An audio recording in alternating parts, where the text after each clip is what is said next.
नमस्कार, आप देख रहे हैं एक न्यूज 24 और मैं हूं आपके साथ श्वेता मिश्रा। राजद के प्रदेश कार्यालय में संवाद सम्मेलन कार्यक्रम का आयोजन किया गया। वहीं इस मौके पर पार्टी के तमाम कार्यकर्ता और मंत्री उपस्थित थे। वहीं मंत्री और कार्यकर्ता मौजूद थे और उन लोगों ने बीजेपी पर जोरदार हमला बोला है। बाकी संवाद कार्यक्रम का आयोजन सिर्फ और सिर्फ बीजेपी को किस लिए 2024 लोकसभा चुनाव से हराना है, इसी के लिए रखा गया था। बाकी इस पूरे मामले पर पटना जिला के अध्यक्ष का क्या कुछ कहना है, आप उनकी बातों को सुनिए। आज बीजेपी सेनानी के नाम से सम्मान पाते हैं। आज जब वो प्रदेश कार्यालय में आते हैं तो हमारे आदरणीय नेता जगदानंद सिंह जी भी खड़े होकर के उनका सम्मान करते हैं। अगर कोई कह दे कि हम स्वतंत्रता सेनानी है तो देश के बड़ा से बड़ा आदमी तो उसके आदर में खड़ा हो जाता है। कोई कह दे कि हम जेपी सेनानी है तो उसके आदर में भी हमारे नेतागण खड़े हो जाते हैं कि जेपी आंदोलन में ये शरीक थे।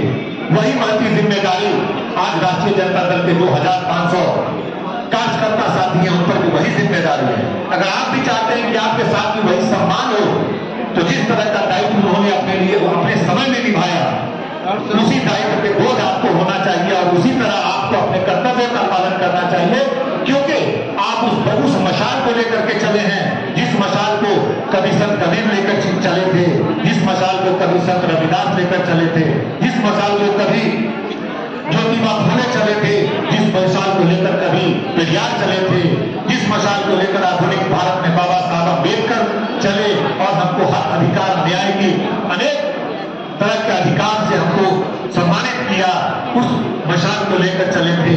उसके बाद बिहार की सरजमीन पर जननायक कर्पूरी ठाकुर उस मशाल को लेकर चले। उसके बाद हम लोगों के नेता जो महानायक आदरणीय लालू प्रसाद जी उस मशाल को लेकर चले। उस मशाल के साथ चलने वाले आप सेनानी हैं।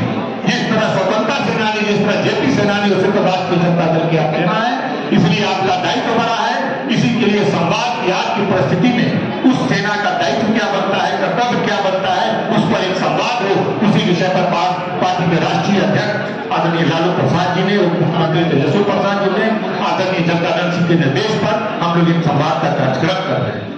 तमाम लोग जानते हैं कि जिस तरह से आदरणीय उस लड़ाई को अम्बेडकर साहब ने लड़ा, जिस तरह सामाजिक न्याय की लड़ाई को आदरणीय लालू प्रसाद जी ने लड़ा, इस पे तमाम लोग जो यहाँ पर बैठे हैं सब लोग जानते हैं।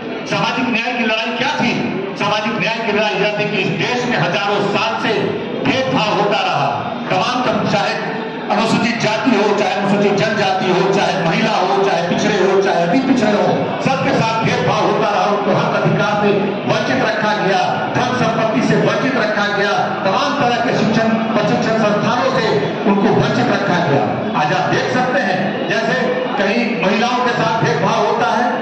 आप देखिए कि नौकरी में महिलाएं कितनी होंगी, पूरे विश्व में देखिए, पूरे भारत में देखिए, कहीं न कहीं महिलाओं को इस लायक नहीं समझा जाता है कि वह पुरुष के बराबरी हो, अन्यथा तमाम जगहों पर महिलाएं बराबर की संख्या में होती। तमाम आप बिजनेस व्यापार प्रतिष्ठान को आप देखिए, महिलाएं काउंटर खोलकर नजर नहीं आती हैं, क्योंकि या तो हमारी मानसिकता है कि यह सक्षम नहीं है या फिर कहाँ कुछ है।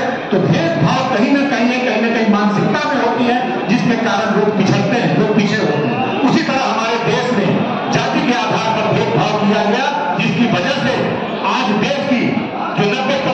तो जैसा कि राजद के प्रदेश कार्यालय में संवाद सम्मेलन कार्यक्रम का आयोजन सिर्फ और सिर्फ बीजेपी को लोकसभा चुनाव में कैसे हराना है, 2024 के लोकसभा चुनाव में बीजेपी को किस तरीके से हराना है, इसके ऊपर जोर दी गई। वहीं आपको बता दूं कि पार्टी को किस तरीके से एनडीए के समक्ष खड़ा करना है, इसके लिए भी काफी कुछ बातचीत किया गया और सभी कार्यकर्ता भी मौजूद रहे।